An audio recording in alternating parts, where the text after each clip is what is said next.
Assalamualaikum warahmatullahi wabarakatuh. Alhamdulillahirabbil alamin, hamdan syakirin hamdan naimin, hamdan yuafi ni'ama wa yakfi majidah. Assalatu wassalamu ala Rasulillah, asyhadu an la ilaha illallah wa asyhadu anna Muhammadar Rasulullah.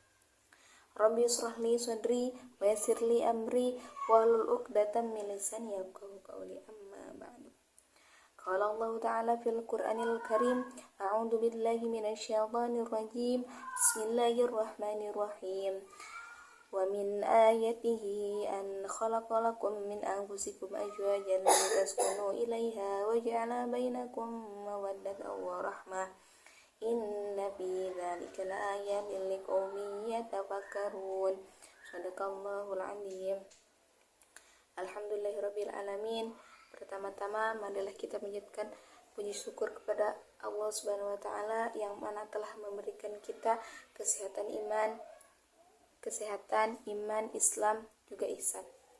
Tak lupa pula sholawat beserta salam mari kita curah limpahkan kepada junjungan alam Nabi besar Muhammad sallallahu alaihi wasallam, kepada sahabat, kepada keluarganya, kepada sahabatnya, tak lupa pula kepada kita selaku umatnya yang insya Allah akan membuat syafaat di akhirat kelak. Amin ya Allah ya rabbal alamin. Alhamdulillahirabbil alamin. Dalam kesempatan kali ini saya akan membawakan tema yang berjudul tujuan pernikahan. Sebelum kita membahas apa saja tujuan dari pernikahan, kita harus tahu dulu apa itu pernikahan. Pernikahan ialah suatu kegiatan yang menghalalkan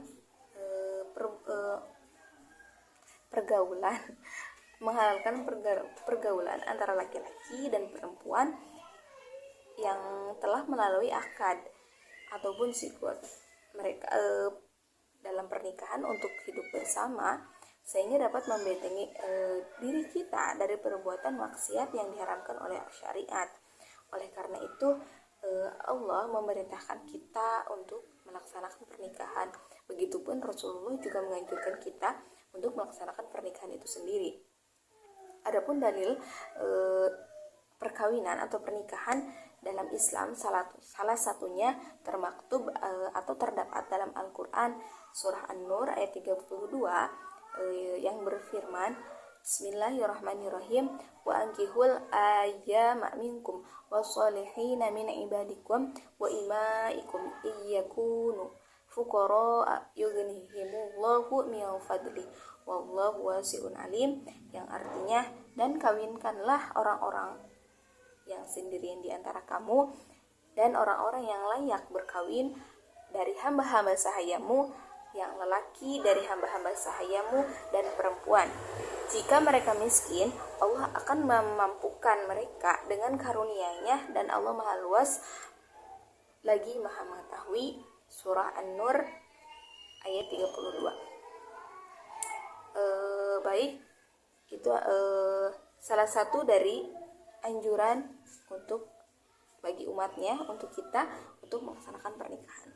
Selanjutnya mari kita bahas tentang tujuan dari pernikahan.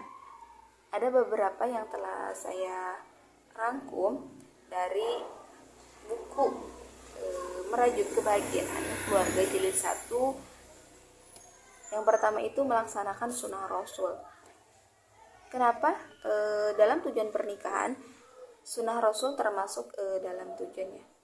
Karena Rasul pernah meriwayatkan hadis melalui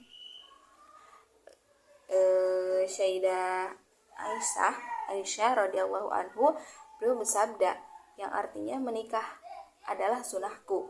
Barang siapa yang tidak mengamalkan sunnahku, maka ia tidak mengikuti jalan. Menikahlah karena sungguh aku membanggakan kalian atas umat-umat yang lainnya. Siapa yang punya kekayaan, maka menikahlah, dan siapa yang tidak mampu, maka hendaklah ia berpuasa, karena sungguh puasa itu tamang baginya. Dalam hadis ini Nabi Muhammad meriwayatkan kepada Aisyah kepada kita selaku umatnya untuk mengikuti sunnahnya, termasuk itu pernikahan, karena pernikahan termasuk dalam sunnah Rasul. karena Rasul juga melaksanakan pernikahan yang pertama dengan Khadijah, itu pernikahan yang sangat Masya Allah. Selanjutnya setelah Khadijah wafat, maka dilanjutkan dengan menikah dengan Siti Aisyah dan yang lainnya. Yang kedua, untuk menguatkan ibadah. Selain melaksanakan sunnah, perkawinan juga bertujuan untuk menguatkan ibadah kepada siapa lagi kalau bukan kepada Allah. Dalam Islam, berhubungan istri termasuk ibadah sedekah yang bernilai pahala. Hal ini sebagaimana dikatakan dalam hadis dari Abu Dzar, Rasulullah SAW bersabda, dan hubungan intim di antara kalian adalah sedekah. Para sahabat bertanya, wahai Rasulullah, bagaimana bisa mendatangi istri dengan syahwat bisa bernilai pahala? Rasul pun berkata lagi, bagaimana pendapatmu jika ada yang meletakkan syahwat tersebut pada yang haram atau berzina, bukankah bernilai dosa? Maka sudah sepantasnya meletakkan syahwat tersebut pada yang halal mendatangkan pahala. Hadis riwayat Muslim nomor 1006. Dalam hadis ini Rasulullah berkata bahwa berhubungan intim antara suami istri itu mendatangkan sedekah. Para sahabat bertanya, kenapa bisa mendatangi istri dengan syahwat bisa bernilai pahala atau sedekah? Ya karena daripada kita menyalurkan nafsu kita kepada seorang yang bukan mahram, lebih baik kita menyalurkan syahwat kita kepada istri kita. Kalau sudah menikah, maka itu akan bernilai pahala, karena apapun yang ada di dalam pernikahan itu akan bernilai sebuah pahala, termasuk kita menyalurkan syahwat kita, karena itu termasuk dalam pernikahan.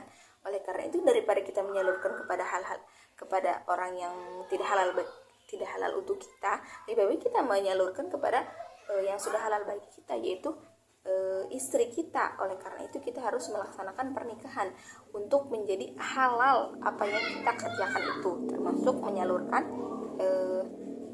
syahwat kita. Yang ketiga ada penyempurna agama. Kenapa penyempurna agama ini termasuk dalam tujuan pernikahan? Karena melaksanakan pernikahan berarti telah melaksanakan atau menyempurnakan separuh agama kita. Hal ini sebagaimana telah dijelaskan melalui riwayat hadis dari Anas bin Malik. Ia berkata bahwa Rasulullah bersabda, "Idza tazawwazal 'abdu faqad kammala naskutin falyattaqillaha bin nasbil baqi." Yang artinya, barang siapa menikah, maka ia telah menyempurnakan separuh agamanya, dan hendaklah ia bertakwa kepada Allah dalam memelihara yang sebagian sisanya. Hadis riwayat Al-Baihaqi. Hadis ini menerangkan bahwa siapa saja yang melaksanakan pernikahan maka telah menyempurnakan sebagian agamanya. Berarti kita yang belum menikah, kita belum menyempurnakan agama kita. Bukan berarti agama kita tidak sempurna, hanya saja untuk menyempurnakan agama kita maka kita harus melaksanakan atau melakukan ikatan pernikahan. Yang keempat ada untuk menjalankan perintah Allah. Karena sudah banyaknya ayat-ayat Al-Quran ataupun hadis yang memerintahkan kita sebagai umatnya untuk melaksanakan pernikahan, maka tujuan pernikahan pun akan selalu ada untuk menjalankan perintah Allah. Karena apa? Karena kita melakukan segala sesuatu itu inti dari apapun yang kita lakukan adalah untuk mendapat ridhonya Allah, karena itu adalah suatu perintah dari Allah. Perkawinan atau pernikahan adalah ibadah yang sangat diperintahkan oleh Allah Subhanahu wa taala.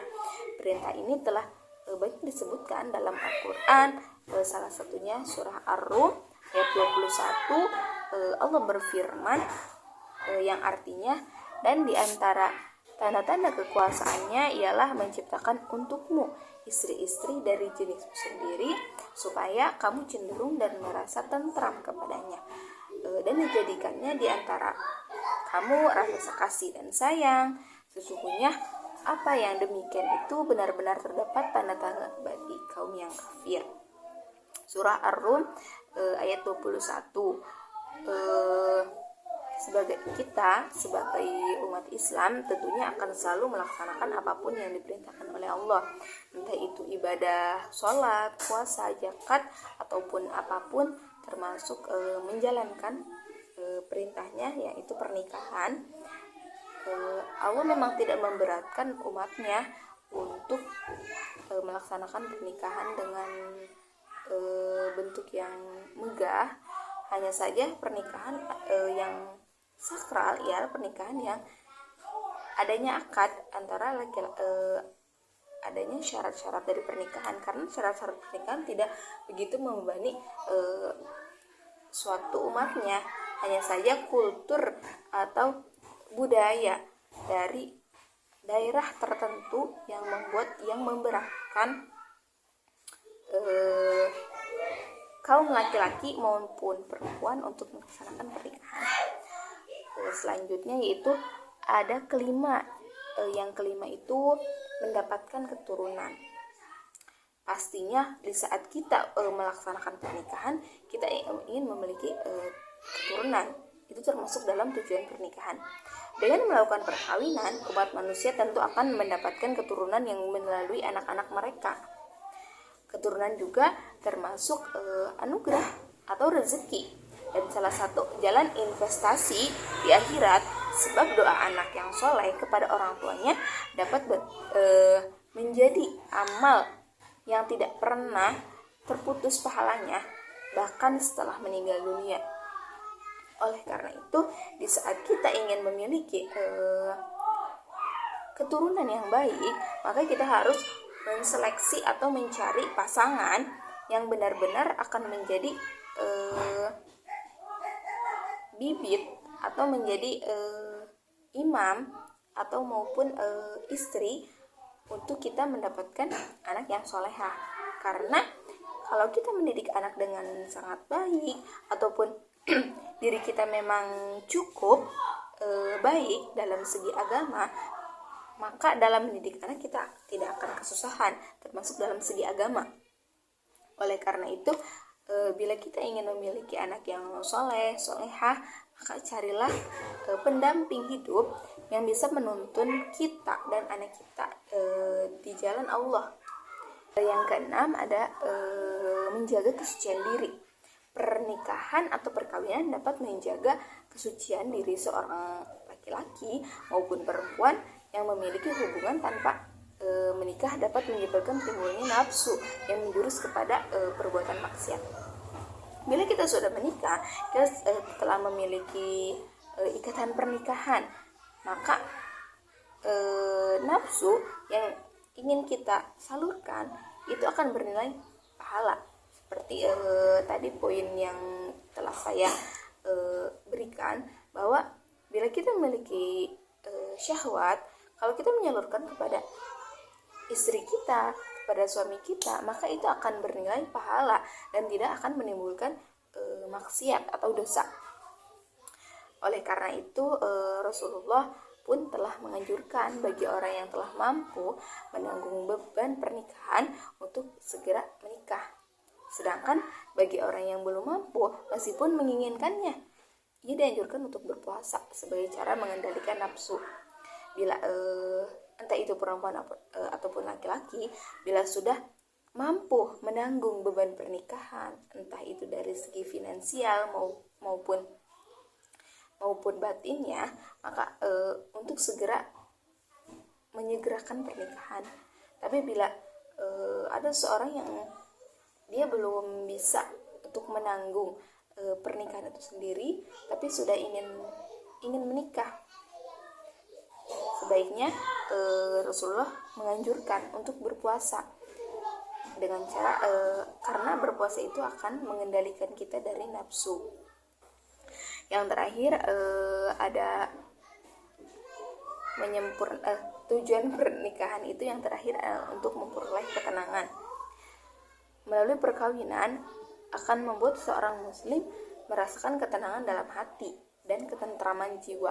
Kasih sayang dan sikap saling menjaga yang diberikan satu sama lain dapat membangun suasana yang positif. Oleh karena itu, jika kita ingin ada ketenangan dalam sebuah bahtera rumah tangga, maka kita harus mencari seorang pasangan yang menjadi kriteria kita, atau kalau zaman sekarang bisa disebut frekuensi. Kita nyambung dengannya, kita tenang, kita nyaman, kita nyambung berbicara dengan dia, maka itu akan memperoleh ketenangan dalam rumah tangga. Karena kalau kita komunikasi dengan pasangan kita nyambung, atau kita bisa saling mengerti satu sama lain, akan terjadinya ketenangan, ketentraman dalam rumah tangga itu sendiri. Oleh karena itu, kita harus seleksi dalam memilih pasangan tersebut. Karena pernikahan bukan hanya dilaksanakan hanya sebulan, 1 minggu saja, tapi seumur hidup. Pernikahan yang kita impikan satu kali dalam seumur hidup, kalau kita tidak memilih seseorang pasangan yang ternyata kurang baik, maka akan menjadi penyesalan bagi kita. Oleh karena itu, semoga Allah mempermudah kita, semoga Allah memberikan kita jalan, semoga Allah menjaga kita, juga semoga Allah bisa membuat diri kita ataupun pasangan kita agar selalu menjaga ketentraman, kedamaian dalam pernikahan. Allah telah berfirman pula dalam Al-Quran surah Al-Furqan ayat 74 yang berbunyi artinya, dan orang-orang berkata, ya Tuhan kami, anugerahkanlah kepada kami istri-istri kami dan keturunan kami sebagai penyenang hati kami, dan jadikanlah kami imam bagi orang-orang yang bertakwa. Itulah ayat dari surat Al-Furqan yang dimaknai bahwa kita ini ingin memiliki istri maupun imam yang baik. Oleh karena itu, kita juga jangan lupa untuk selalu memperbaiki diri kita agar kita pun layak untuk menjadi istri maupun suami dalam melaksanakan atau menjalankan pernikahan yang sesuai syariat Islam. Terima kasih untuk segala perhatiannya. Mohon maaf bila banyak kesalahan yang saya sampaikan, entah itu dari pengucapan ayat, hadis maupun penyampaian segala yang saya ucapkan. Semoga kita dalam lindungan Allah Subhanahu wa taala. Akhirul kalam, wassalamualaikum warahmatullahi wabarakatuh.